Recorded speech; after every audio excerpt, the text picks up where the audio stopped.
Hi folks.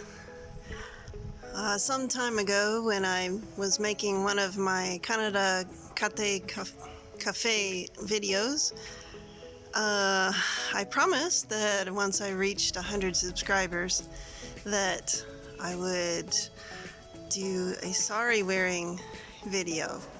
So, actually, Canada speakers, when they speak of a sari, what we usually call a sari, they call it a siri.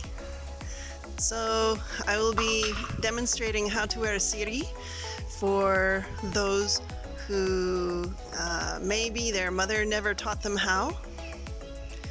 There are some Indian ladies that I have even helped wear a sari, not that I'm expert, but they never learned.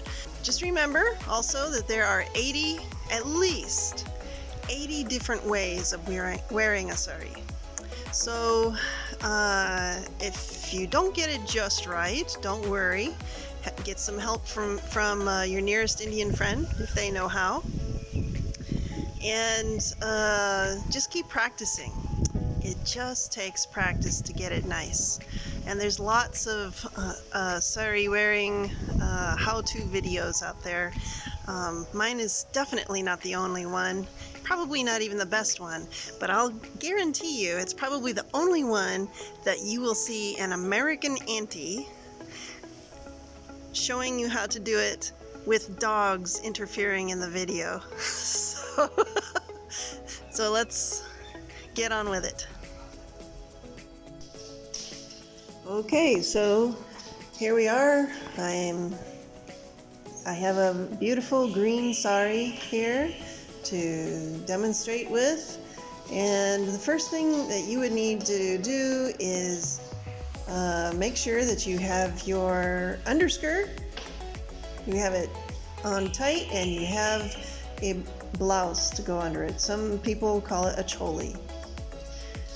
The second thing that you would do is make sure that you find the palu end of the sari, which looks like I found it right there. That's the end that drapes over your shoulder. It usually is very ornate. And then just go to the end that's supposed to tuck around your waist. Now you want to put the palu on the left side of you if you're going to have it hanging over your left shoulder. So I found the beginning of the sari, and this is where I run into trouble with my puppies. You'll see a very nasty face very quickly on my face. My dogs are really getting on my nerves because they all are wondering why I'm putting a sari on in my living room. So please ignore the frown on my face. So you tuck it in on the one side, your right hip. Make it so that the bottom of the sari reaches your feet. Now if you're going to be wearing some heels, wear your heels. And make sure that the sari flows down to the ground from your waist. Tuck it on the other side. Then you're going to do a spin. As you can see, I do a total 180 turn. And then what I want to do is find the palu end and decide how long I want that trailing over my shoulder.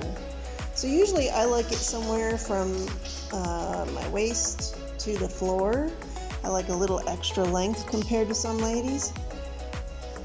And then I'll show you that here is where you fold. The sunlight's in the way, but there you go. You start folding it in 4-inch lengths pretty much.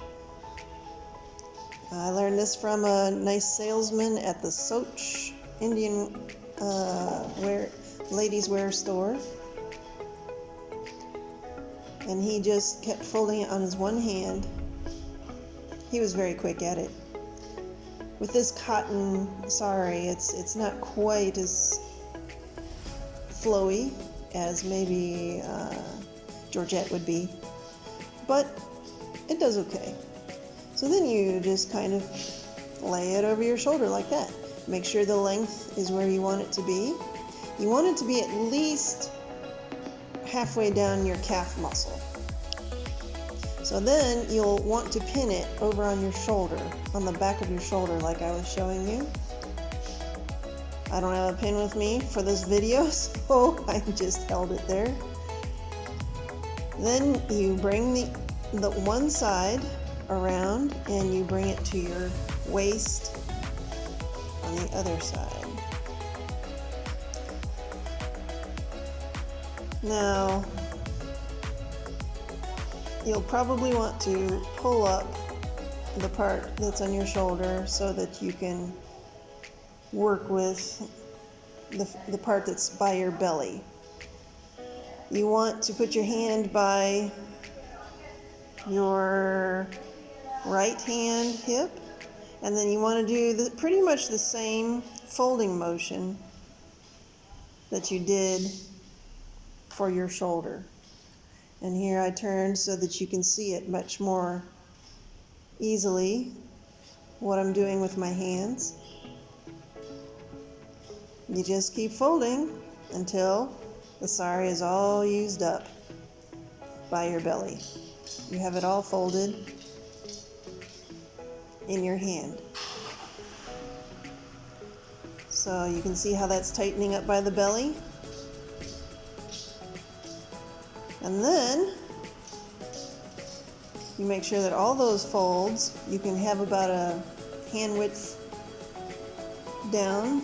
Just kind of grab that in your hand, and you'll generally want to pin that together.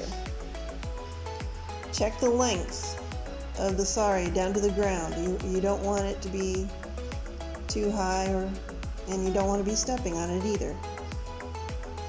So after you have it pinned, you very neatly try to tuck it into your underskirt, like so.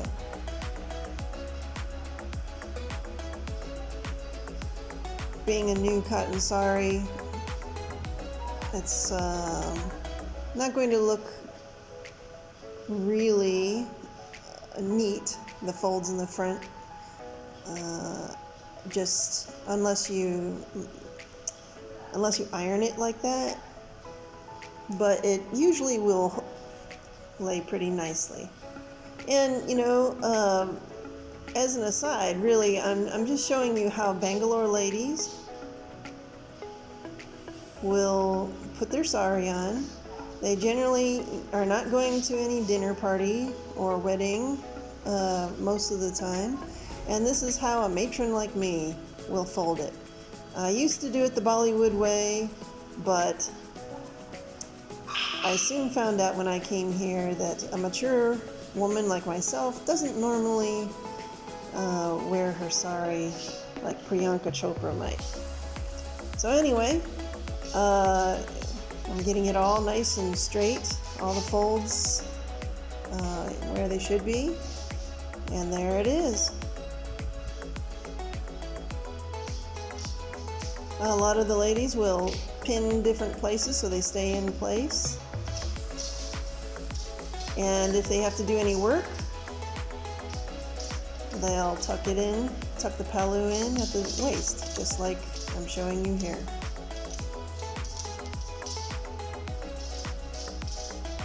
So, if you ever want to get into a fight, do some dishes, walk your dogs, that's how you get your palu out of the way. Oh, and if you want to ride a bike down the road, you have to be careful of that palu because it can get stuck in the wheels. Thank you very much, everyone. Love you so much.